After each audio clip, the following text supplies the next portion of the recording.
diintani bidcada maanta jirtay waxa weeye inaan dawlad bilaa diin haysanno oo kitaab inagu dhaqaynin ma garanaysiin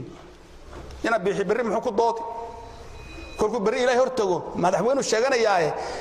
idinkuna waad u sacabinaysiin maxaad idinkeena bixi ku doodaysiin bari idinkiya kuwa baarlamaanka u doorataani ee sharciga ilaahay baan ka sarreynaa sharci kala sameeynaa yiraahdaay maxaad bari ku doodaysiin aanu ilaahay hortiisa bari baan ka hay labadoodaba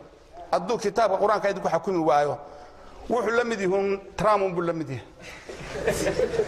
Netanyahu buu la mid yahay waan la mid ahayn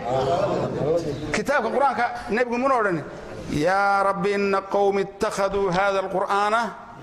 mahjuran ilaahu rabbiga qoomkaygi tolkay kitaabka wax laga guuray ayay ka dhigan waan ma laga guurin kitaab meedkaad soo qaadataan iyo nin jiska ku akhrisanaya masaajidka dhexdiisa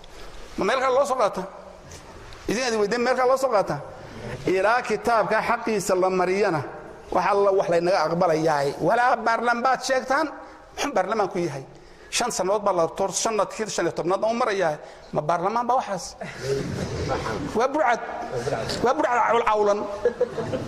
hada ku cad ma burcad awlan weeye